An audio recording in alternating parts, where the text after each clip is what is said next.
நீங்கள் கேட்ட கேள்வியில் ஏதோ திட்டமிட்டு திமுக மேலே நீங்கள் ஒரு காழ்ப்புணர்ச்சியோட தமிழக வெற்றி கழகம் செயல்படுதா அப்படிங்கிறது தான் நீங்கள் மறைமுகமாக கேட்டிருக்கீங்கன்னு நான் நினைக்கிறேன். தமிழக வெற்றி கழகத்தை பொறுத்த மட்டில் மக்களுக்கான ஆட்சியை கொடுக்கணும் அப்படிங்கிற நிலைப்பாட்டில் தான் தமிழக வெற்றி கழகத்தின் தலைவர் விஜய் அவர்கள் அதற்கான களத்தில் தான் செயல்பட்டு இருக்கார்.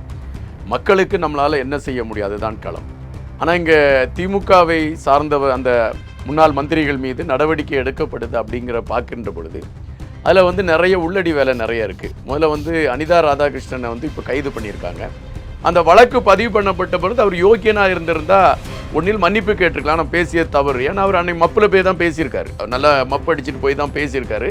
அவர் மன்னிப்பு கேட்டிருக்கலாம். ஆனால் அவர் முன்ஜாமீன் கேட்டார். நீதிமன்றத்தில் போய் முன்ஜாமீன் கேட்டார். நீதிமன்றத்தில் இன்றைக்கி அந்த வழக்கு முன்ஜாமீன் கேட்ட வழக்கு விசாரணைக்கு வருது. விசாரணைக்கு வரும்பொழுது மதிப்புக்குரிய நீதியரசர் அவங்க அந்த இளந்திரையன்னு நினைக்கிறேன், அவங்க என்ன சொல்கிறாங்க, மிக தெளிவாக அதை சொல்லியிருக்காங்க. நீங்கள் ஒரு முன்னாள் அமைச்சராக இருந்தவங்க, சட்டமன்ற உறுப்பினராக இருக்கீங்க, இப்படிப்பட்ட நீங்கள் ஒரு முதலமைச்சராக நம்ம எப்படி பேசணுங்கிற ஒரு பண்பாடு உங்களுக்கு எப்படி தெரியாமல் போச்சு. எனவே உங்களுக்கு முன்ஜாமீன் கொடுக்க முடியாது அப்படின்ட்டு அவங்க முன்ஜாமீனை ரிஜெக்ட் பண்ணிடுறாங்க. அதாவது திமுகவை பொறுத்த மட்டும் பார்த்தீங்கன்னா ஒரு 7 மண்டலம். இந்த 7 மண்டலத்திலும் 7 தாதாக்கள் இருக்காங்க. அவங்க அமைச்சர்கள் எம்எல்ஏக்கள்லாம் நான் சொல்ல மாட்டேன், 7 தாதாக்கள். அது யாருன்னா KN நேரு, தாவா வேலு, அப்புறம் பார்த்தீங்கன்னா மூர்த்தி, அனிதா ராதாகிருஷ்ணன், செந்தில் பாலாஜி, மகேஷ் பொய்யாமொழி, இந்த சேகர் பாபு, இவங்க எல்லாமே ஒரு தாதா மாதிரி தான். அவங்க ஒரு குறுநில மன்னர்கள், அல்லது அவங்களுக்கு கட்டுப்பாட்டுக்குள்ளே இவ்வளோ இடம் கொடுக்கப்பட்டுச்சு அப்படிங்கிற ஒரு மிதம் மிஞ்சிய ஒரு பயணத்தில் இருந்தாங்க. அதுதான் அவர்களுடைய வீழ்ச்சிக்கு மிகப்பெரிய காரணமாகவும் இருந்தது. அப்போ சட்டத்தின் அடிப்படையில் நடவடிக்கை எடுத்துதான் தீர வேண்டும். அதை தமிழக வெற்றி கழகம் மிக தெளிவாக செய்திருக்கிறது.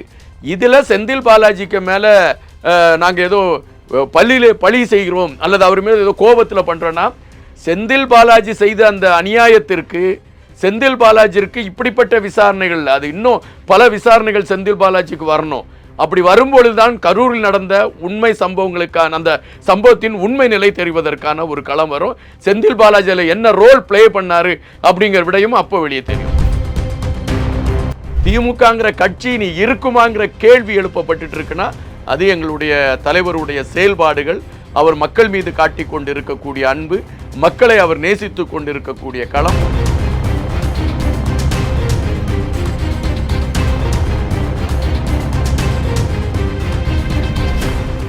ரியல் ஒன் உறவுகளே, நடுநிலையோடு பொறுப்புடன் செய்திகளை வழங்கி பல லட்சக்கணக்கான மக்களின் நம்பிக்கையை பெற்ற நமது சேனலின் வளர்ச்சிக்கு உங்கள் ஆதரவு தேவை. இந்த ஊடக பயணம் தொடர்ந்து வலுப்பெற திரையில் தெரியும் QR கோட் ஸ்கேன் செய்தோ அல்லது டிஸ்கிரிப்ஷனில் உள்ள வங்கி விவரங்கள் மூலம் உங்களால் முடிந்த அளவு சப்போர்ட் செய்யுங்கள். உங்கள் ஒவ்வொரு ஆதரவும் நமது குரலை இன்னும் பல லட்சம் பேரிடம் கொண்டு செல்ல உதவும். ரியல் ஒன் மீடியா நேயர்களுக்கு வணக்கம். இன்று நம்முடன் நேர்காணலுக்காக தமிழக வெற்றி கழகத்தின் மாநில செய்தி தொடர்பாளர் இன்பா அவர்கள் இணைந்திருக்காங்க. வணக்கம் சார். வணக்கம். வணக்கம். எப்படி இருக்கீங்க? நல்லா இருக்கேன் சார். தமிழக வெற்றி கழகம் திமுகவை தொடர்ந்து தாக்கிட்டு இருக்காங்கன்னே சொல்லலாம். எதை வைத்து பார்த்தீங்கன்னா, ஒரு சில தினங்களுக்கு முன்னாடி பார்த்தீங்கன்னா செந்தில் பாலாஜி அவர்கள் தலைமறைவாக இருக்கிறாங்க, தலைமறைவாக தேடிட்டு இருக்காங்க அவரை அப்படின்ற மாதிரிலாம் செய்திகள் இருந்தது.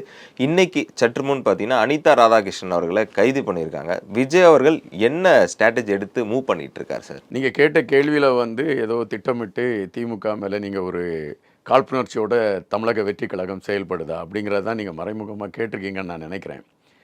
தமிழக வெற்றி கழகத்தை பொறுத்த மட்டில் மக்களுக்கான ஆட்சியை கொடுக்கணும் அப்படிங்கிற நிலைப்பாட்டில் தான் தமிழக வெற்றி கழகத்தின் தலைவர் விஜய் அவர்கள் அதற்கான களத்தில் தான் செயல்பட்டு இருக்கார். மக்களுக்கு நம்மளால் என்ன செய்ய முடியாது தான் களம். ஆனால் இங்கே திமுகவை சார்ந்தவர் அந்த முன்னாள் மந்திரிகள் மீது நடவடிக்கை எடுக்கப்படுது அப்படிங்கிற பார்க்கின்ற பொழுது அதில் நிறைய உள்ளடி வேலை நிறைய இருக்குது. முதல்ல அனிதா ராதாகிருஷ்ணனை இப்போ கைது பண்ணியிருக்காங்க. அனிதா ராதாகிருஷ்ணனை கைது பண்ணியிருக்கிறது தமிழக வெற்றி கழகம் எடுத்திருக்கக்கூடிய நடவடிக்கை இல்லை. அனிதா ராதாகிருஷ்ணன் ஒரு கூட்டத்தில் பேசுகிறாரு. அந்த கூட்டத்தில் பேசுகின்ற பொழுது தமிழக வெற்றி கழகத்தின் தலைவரும் தமிழக முதலமைச்சரையும் ஒருமையிலும் மிக இழிவாகவும் பேசுகிறார். அப்படி இழிவாக பேசக்கூடிய அவர் மீது வழக்கு பதிவு செய்யப்படுது. இப்போ தமிழக வெற்றி கழகத்தின் தலைவராக இருக்கக்கூடிய முதல்வர் விஜய் அவர்களை மையப்படுத்தி திமுகவை சார்ந்த ஒருவர் இவ்வளவு இழிவாக பேசுகிறாருங்க ஒரு கொதிப்பில், அந்த கொதிப்பு எல்லாருக்கும் வரும், அந்த கொதிப்பில் அவர் மீது வழக்கு பதிவு பண்ணப்படுது. அந்த வழக்கு பதிவு பண்ணப்பட்ட பொழுது அவர் யோக்கியனாக இருந்திருந்தால் ஒன்றில் மன்னிப்பு கேட்டிருக்கலாம், நான் பேசிய தவறு. ஏன்னா அவர் அன்னைக்கு மப்பில் போய் தான் பேசியிருக்காரு, அவர் நல்லா மப்பு அடிச்சுட்டு போய் தான் பேசியிருக்காரு. அவர் மன்னிப்பு கேட்டிருக்கலாம். ஆனால் அவர் வந்து முன்ஜாமீன் கேட்டார், நீதிமன்றத்தில் போய் முன்ஜாமீன் கேட்டார். நீதிமன்றத்தில் இன்றைக்கி அந்த வழக்கு, முன்ஜாமீன் கேட்ட வழக்கு விசாரணைக்கு வருது. விசாரணைக்கு வரும்பொழுது மதிப்புக்குரிய நீதியரசர் அவங்க வந்து அந்த இளந்திரையன் நினைக்கிறேன், அவங்க என்ன சொல்கிறாங்க, மிக தெளிவாக சொல்லியிருக்காங்க. நீங்கள் ஒரு முன்னாள் அமைச்சராக இருந்தவங்க, சட்டமன்ற உறுப்பினராக இருக்கீங்க, இப்படிப்பட்ட நீங்கள் ஒரு முதலமைச்சரை நம்ம எப்படி பேசணுங்கிற ஒரு பண்பாடு உங்களுக்கு எப்படி தெரியாமல் போச்சு. எனவே இந்த உங்களுக்கு வந்து முன்ஜாமீன் கொடுக்க முடியாது அப்படின்ட்டு அவங்க முன்ஜாமீனை ரிஜெக்ட் பண்ணிடுறாங்க. இப்போ ஒரு ஆள் மீது வழக்கு இருக்குது, எஃப்ஐஆர் ஃபைல் பண்ணப்பட்டிருக்கு. அப்போ அந்த ஆளை கைது செய்ய வேண்டியது காவல்துறை எடுக்க வேண்டிய நடவடிக்கை. இப்போ இங்கே அந்த முன்ஜாமீன் வந்து ரிஜெக்ட் ஆச்சுமே காவல்துறை கைது பண்ண தானே செய்யும். அதைத்தான் காவல்துறை சட்டத்தின் அடிப்படையில் அனிதா ராதாகிருஷ்ணனை கைது செய்திருக்கிறது. ஆனால் அனிதா ராதாகிருஷ்ணன் என்கின்ற அந்த கதாபாத்திரம் அல்ல அந்த கேரக்டர் தமிழக அரசியல் களத்தில் உண்மையிலே மக்களுக்கு விரோதமான பல செயல்பாடுகளை செய்தவர் என்கின்ற பதிவு இருக்கிறது. அவர் மீது பல வழக்குகள் இருக்கிறது, இதை பற்றி செய்திகள் எல்லாம் இருக்கிறது. ஆனால் இப்பொழுது அதை குறித்து நாம் விளக்கி கொண்டிருப்பது நேர விடயம் என்று நினைக்கிறேன்.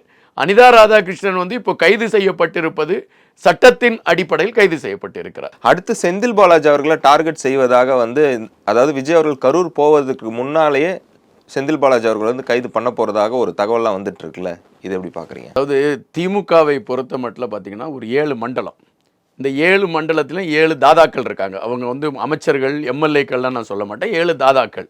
அது யாருன்னா KN நேரு, தாவா வேலு, அப்புறம் பார்த்தீங்கன்னா மூர்த்தி, அனிதா ராதாகிருஷ்ணன், செந்தில் பாலாஜி, மகேஷ் பொய்யாமொழி, இந்த சேகர் பாபு, இவங்க எல்லாமே ஒரு தாதா மாதிரி தான். அவங்க வந்து ஒரு குறுநில மன்னர்கள் அல்லது அவங்களுக்கு கட்டுப்பாட்டுக்குள்ளே இவ்வளோ இடம் கொடுக்கப்பட்டுச்சு அப்படிங்கிற ஒரு மிதம் மிஞ்சிய ஒரு பயணத்தில் இருந்தாங்க. அதுதான் அவர்களுடைய வீழ்ச்சிக்கு மிகப்பெரிய காரணமாகவும் இருந்தது. அந்த திமுக இன்னைக்கு ஒன்றுமே இல்லாமல் நிற்கிறது காரணம் இந்த 7 தாதாக்கள் செய்த வேலை தான் முதல் காரணம். இங்கே வந்து செந்தில் பாலாஜியை மையப்படுத்திய களம்னா, தமிழக வெற்றி கழகம் ஆட்சி பீடத்தில் ஏறி இருக்கிறது. அந்த ஆட்சி பீடத்தில் மக்கள் விரும்பி வாக்களித்து தமிழக வெற்றி கழகத்தை ஆட்சியில் அமர்த்தி இருக்கிறார்கள். அப்போ மக்கள் விரும்பி ஆட்சி அமைக்க அனுப்பியிருக்கக்கூடிய அந்த தமிழக வெற்றி கழகத்தை ஆட்சியை கலைத்து விடலாம் அப்படிங்கிற ஒரு முயற்சியோட சில நகர்வுகள் எடுக்கப்பட்டிருக்கு. இது ஊடகங்களில் பரபரப்பாக பேசப்பட்டது. நான் கூட முன்பு ஒரு காணொலி பேசுகின்ற பொழுது நான் திமுகவை சார்ந்த ஒரு சிலர் இப்படிப்பட்ட நகர்வுகள் எடுத்துக்கொண்டு இருக்கிறார்கள் என்கின்ற ஒரு செய்தியை நான் எடுத்து வச்சிருந்தேன். அப்போது ஆட்சியை எப்படியாக கவிழ்த்து விடணும் அப்படிங்கிற ஒரு களத்தை எடுக்கிறாங்க. அதாவது தமிழக வெற்றி கழகத்தின் சார்பாக முதலமைச்சர் விஜய் அவர்கள் தன்னுடைய ஆட்சியை அந்த பலத்தை நிரூபிப்பதற்காக முதலாக அவர் வந்து சட்டமன்றத்தில் அந்த பலத்தை நிரூபிப்பதற்காக அவர் களம் எடுத்த பொழுது 144 பேர் அதற்கு ஆதரவு கொடுத்தாங்க. பெரும்பான்மையோடு அவர் ஆட்சி அமைச்சிட்டார். ஆனால் அதற்கு பிறகு அவர் மீது வந்து நம்பிக்கையில்லா தீர்மானம் கொண்டு வர முடியாது. எனவே இந்த 6 மாத காலம் அவருக்கு மேலே நம்பிக்கையில்லா தீர்மானம் கொண்டு வர முடியாது, இந்த ஆட்சியை நம்ம ஒன்றும் செய்ய முடியாது. அப்படிப்பட்ட சூழலில் சபாநாயகர் மீது நம்பிக்கையில்லா தீர்மானம் கொண்டு வந்துட்டா, அந்த சபாநாயகர் மீது நம்பிக்கையில்லா தீர்மானம் கொண்டு வந்து அதை நம்ம வெற்றி பெற செஞ்சுட்டா இந்த ஆட்சியை கலைச்சிடலாம், இதுதான் அவங்களுடைய கனவு. அதற்காக அவங்க வந்து தமிழக வெற்றி கழகத்தின் அந்த எம்எல்ஏக்கள்கிட்ட பேசுறதுக்கான களங்களை எடுத்தாங்க. அதில் இந்த திருநாவுக்கரசுன்னு ஒரு ஆள் தான் அதற்கான காய்களை நகர்த்தினார்னு ஒரு செய்தி. இந்த திருநாவுக்கரசு யாருன்னு பார்த்தீங்கன்னா லைலோ காலேஜில் முன்னால் படித்த ஒரு மாணவன். அவர் முன்னாலாம் நான் லைலோ காலேஜ்லேருந்து கருத்து கணிப்பு நடத்துகிறேன்ட்டு திமுகவுக்கு வெண்சாமரம் வீசிட்டு இருந்தார். அது பிறகு லைலோ கல்லூரி அவரை கூப்பிட்டு வார்ன் பண்ணிடுச்சு, இந்த கல்லூரி பேரை நீ யூஸ் பண்ணக்கூடாது, நீ பழைய மாணவனாக இருக்கலாம், ஆனால் நீ கல்லூரி பேரை யூஸ் பண்ணக்கூடாதுன்னு சொன்ன உடனே அவர் அதோட அமைதியாயிட்டு தனியாக ஒரு இதை கொண்டு போய் அவர் இது பண்ணார். பண்ணிக்கிட்டு அவரை சார்ந்த இந்த செந்தில் பாலாஜி, அசோக், செந்தில் பாலாஜியோடைய தம்பி அசோக், இவங்க எல்லாருடைய இந்த திட்டமிடுதலோடு தமிழக வெற்றி கழகத்தை சார்ந்த எம்எல்ஏக்களுக்கு நம்ம பணம் கொடுத்தா இவங்க விலைக்கு வந்துருவாங்க, நம்ம ஆட்சியை கவுத்துடலாங்கிற கனவுல இருந்தாங்க. தமிழக வெற்றி கழகத்தை சார்ந்த எந்த ஒரு தொண்டனிலிருந்து அந்த எம்எல்ஏ சட்டமன்ற உறுப்பினர் யாராக இருந்தாலும் சரி, அவர்கள் அனைவருமே விஜய் என்கின்ற அந்த ஒற்றை மந்திரத்தை மையப்படுத்தி அதன் மீது ஏற்பட்ட ஈர்ப்பின் காரணமாக மக்களுக்காக களப்பணி ஆற்ற வேண்டும் என்று வந்தவர்கள். எனவே அவங்க பதவிக்கோ பணத்திற்கோ ஆசைப்பட்டு எங்கேயும் போகிற கேரக்டர் கிடையாது. இது செந்தில் பாலாஜிக்கு தெரில, அவங்க தம்பி அசோக்குமாருக்கு யாருக்குமே தெரில.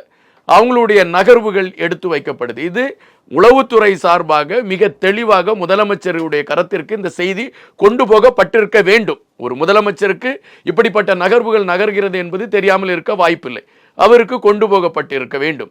அதன் பின்பு இளையராஜா என்கின்ற அந்த ஊத்தங்கரை எம்எல்ஏ இளையராஜா அவர்கள் தன்னுடைய வாக்கு மூலமாக அவர் அதை கம்ப்ளைண்ட் பண்ணுறாரு, இப்படி பண்ணாங்க, இப்படி பேசினாங்க. அப்போ சட்டத்தின் அடிப்படையில் நடவடிக்கை எடுத்துதான் தீர வேண்டும். அதை தமிழக வெற்றி கழகம் மிக தெளிவாக செய்திருக்கிறது. இதில் செந்தில் பாலாஜிக்கு மேலே நாங்கள் ஏதோ பழி செய்கிறோம் அல்லது அவர் மேலே ஏதோ கோபத்தில் பண்ணுறோன்னா, செந்தில் பாலாஜி செய்த அந்த அநியாயத்திற்கு செந்தில் பாலாஜிற்கு இப்படிப்பட்ட விசாரணைகள், அது இன்னும் பல விசாரணைகள் செந்தில் பாலாஜிக்கு வரணும். அப்படி வரும்பொழுதுதான் கரூரில் நடந்த உண்மை சம்பவங்களுக்கான அந்த சம்பவத்தின் உண்மை நிலை தெரிவதற்கான ஒரு களம் வரும். செந்தில் பாலாஜியில் என்ன ரோல் பிளே பண்ணாரு அப்படிங்கிற விடையும் அப்போ வெளியே தெரியும். பத்திரிகையாளரை சந்திக்க போயிருக்க அவர்கிட்ட சும்மா சராசரியாக பேசிட்டு இருக்கச்சமையும் அவர் ஒரு செய்தியை சொன்னார். அவர் கொஞ்சம் வயசானவங்க. நான் தமிழக அரசியல் களத்தில் பல முதலமைச்சர்களை பார்த்துருக்கேன், பல ஆட்சி களங்களை பார்த்துருக்கேன், அவங்கள விமர்சித்து எழுதியிருக்கேன், ஆதரித்து எழுதியிருக்கேன். ஆனால் ஒரு முதலமைச்சருக்கு ஒட்டுமொத்த தமிழகமும் இவ்வளவு ஆதரவு கொடுத்து இவர் தான் எங்களுக்கு வேணும் அப்படிங்கிற ஒரு நிலைப்பாட்டில் நிற்கக்கூடிய ஒரு முதலமைச்சராக நான் பார்க்கக்கூடியது விஜய் அவர்கள் தானே. இது ஒரு பெரிய மாற்றம். இது எந்த தலைவர்களுக்கும் எந்த தலைவர்களுக்கும் தமிழக மண்ணில் கிடைக்காத ஒரு மாற்றமாக இருக்குது அப்படின்ட்டு அவர் பதிவிட்டார். அது இப்போது 2 நாளைக்கு முன்னால். அப்படின்னா ஒட்டுமொத்த தமிழகமே விஜய் என்கின்ற அந்த மனிதரை அல்லது அந்த எங்களுடைய முதல்வரை அவர்கள் நேசிக்கக்கூடிய ஒரு தலைவனாக பார்த்துட்டாங்க. அப்படிப்பட்ட சூழலை எத்தனை இடைத்தேர்தல் வந்தாலும் சரி, நாடாளுமன்ற தேர்தல் வந்தாலும் சரி, அதில் அனைத்திலுமே தமிழக வெற்றி கழகம் மிகப்பெரிய வெற்றிங்கிறது 100க்கு 100 வெற்றி. மிகப்பெரிய வெற்றிங்கிறது கூட சர்வசாதாரணம், 100க்கு 100 வெற்றி. அவ்வளோதான். அங்கே யாரும் டெபாசிட் இழந்து தான் போகிறாங்க. முதல்ல எங்கள் தலைவர் சொன்னது எல்லாமே நடந்துட்டுருக்கு. அவர் நீ எல்லாருமே முதல்ல தேர்தலுக்கு முன்பு எங்கள் தலைவர் பேசும்பொழுது அதை ஒரு விமர்சனமாக பேசினவங்கெல்லாம் பலர் உண்டு. அவர் சொன்னார், நான் திமுகவுக்கும் எங்களுக்கும் தான் போட்டின்னாரு. கடைசியில் களம் அதைத்தான் நிரூபிச்சிச்சு. நான் மக்கள் ஆதரவோடு முதலமைச்சராக வீற்றிருப்பேன்னு சொன்னார். இன்னைக்கு அவர் மக்கள் ஆதரவோடு முதலமைச்சராக வீட்டு இருக்கிறாரு. தமிழகத்தில் ஊழல் இல்லாத ஆட்சி வரும் கொடுப்பேன்னாரு, இப்போ கொடுத்துக்கிட்டு இருக்கிறாரு. திமுக துண்டக்கானில் துணியக்கானில்னு ஒவ்வொருத்தனும் ஓடுவான்னு சொன்னார். இன்னைக்கு ஓடிக்கிட்டு இருக்கிறாங்க. திமுகங்கிற கட்சி நீ இருக்குமாங்கிற கேள்வி எழுப்பப்பட்டு இருக்குன்னா அது எங்களுடைய தலைவருடைய செயல்பாடுகள், அவர் மக்கள் மீது காட்டி கொண்டு இருக்கக்கூடிய அன்பு, மக்களை அவர் நேசித்து கொண்டு இருக்கக்கூடிய களம். அது எந்த தேர்தல் வரட்டு, அது எது பற்றியெல்லாம் இப்போ எங்களுக்கு அந்த தேர்தலை பற்றியே நாங்கள் நினைக்கவே இல்லை. அது வாட்டில் நாங்கள் வெற்றியை பெற்று விடுவோம் என்கின்ற நம்பிக்கை இருக்கிறது என்பதை விட வெற்றி எங்களுக்குத்தான் என்பதுதான் நிஜம். எனவே இப்பொழுது மக்களுக்கு என்ன செய்யணும், மக்கள் சார்ந்த களங்களில் எதை செய்யணும் அதை எடுத்துக்கிட்டு எங்களுடைய தலைவர் அதுக்கான களங்களை எடுத்து எங்களுடைய முதல்வர் சென்று கொண்டிருக்கிறார். நீங்கள் பார்த்தீங்கன்னா உங்களுக்கே இப்போ நிறைய மாற்றம் தெரியும். ஒரு காலகட்டத்தில் நம்ம போலீஸ் ஸ்டேஷனுக்கு போனால் ஐயோ வாயான்னு கூப்பிட்டாங்க, இன்னைக்கு வாங்க சார். அதாவது ஒரு பொதுமக்கள் ஒரு புகார் மனு கொடுக்க போனால் வாங்க சார்னு கூப்பிடுறாங்க. பள்ளிக்கூடங்களில் அந்த அனுமதியை எக்ஸ்டெண்ட் பண்ணுறக்கோ அனுமதி பெறுவதற்கும் 15 லட்சம் ரூபா கொடுத்தோம், 20 லட்சம் ரூபா கொடுத்தோம் அப்படிங்கிற கதைகள்லாம் நீங்கள் கேள்விப்பட்டிருப்பீங்க.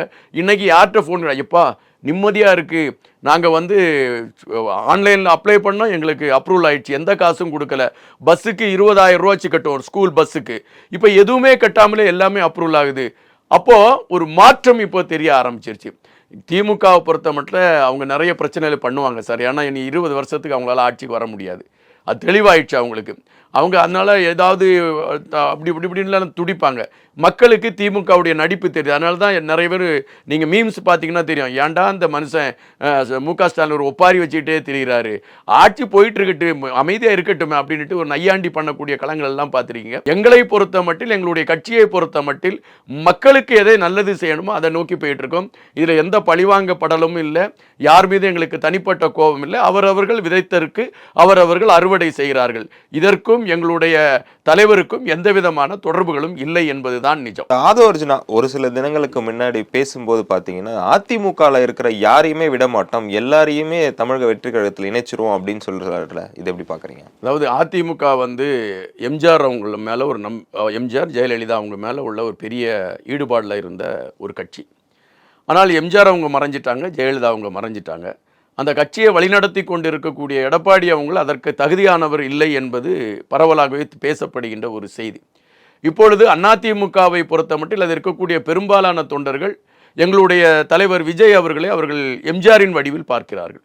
எனவே நம்மளை வழிநடத்துவதற்கு ஒரு தலைவன் இருக்கிறார் என்கின்ற அடிப்படையில் அவர்கள் அனைவருமே இப்பொழுது தமிழக வெற்றி கழகத்தை நோக்கி நகர்ந்து கொண்டு இருக்கிறார்கள். அப்படிப்பட்ட சூழலில் இப்போ எடப்பாடி பழனிசாமி அவங்க வந்து புது புது ஆட்களை போட்டு எப்படியா கட்சியை நிலைநிறுத்தணும் அப்படிங்கிற ஒரு முயற்சியில் எடுத்துக்கிட்டு இருக்கிறாங்க. அது இனி சாத்தியப்படுவதற்கான வாய்ப்புகள் மிக மிக குறைவு. எப்படி இரட்டை இலை சின்னம் வந்து மக்கள் மனதில் ஆழ பதிந்து விட்டதோ அதுபோல விசில் சின்னம் இப்பொழுது மக்கள் மனதிலே ஆழ பதிந்து விட்டு, எப்படி எம்ஜிஆர் அவங்க இரட்டை இலையை கொண்டு போய் சேர்த்ததோ அதே மாதிரி விசில் சின்னம் பதிந்து விட்டது. இப்பொழுது ஒட்டுமொத்தமாக எல்லோருமே விசில் சின்னத்தை ஆதரித்து விடலாம் என்கின்ற எண்ணத்தோடும் முதல்வராக இருக்கக்கூடிய எங்களுடைய தலைவர் விஜய் அவர்கள் மக்களுக்காக களத்தில் நிற்கிறார் என்பதை புரிந்து கொண்ட காரணத்தினாலும் அதிமுக சார்ந்த ஒட்டுமொத்தமாக ஷிஃப்ட் ஆகிட்டு இருக்கிறாங்க. இதை வந்து ஆதவ் அர்ஜுனா அவர்கள், எங்களுடைய மதிப்புக்குரிய அமைச்சர் ஆதவ் அர்ஜுனா அவர்கள் அதை குறித்து சொல்லி இருக்கிறாரு. இதுல ஒன்றும் பெரிய தப்பு இல்லைன்னு நான் நினைக்கிறேன். எங்களோடு இணைந்து பல்வேறு தகவலை பயந்ததற்கு மிக்க நன்றி சார். நன்றி, வணக்கம். உங்கள் பிசினஸ் இன்னும் அதிக மக்களை சென்றடைய வேண்டுமா? இன்றைய டிஜிட்டல் உலகில் சரியான ப்ரமோஷன் தான் வெற்றியின் முதல் படி. தமிழகம் முழுவதும் பல லட்சக்கணக்கான பார்வையாளர்களை தினமும் சென்றடையும் ரியல் ஒன் யூடியூப் சேனல்களில் உங்கள் பிசினஸ் இனி எல்லோரும் அறியட்டும். குறைந்த செலவில் அதிக ரீச். உங்கள் பிராண்டுக்கு நம்பிக்கையும் வளர்ச்சியும் சேர்க்க இன்றே எங்களை தொடர்பு கொள்ளுங்கள். 9280087164.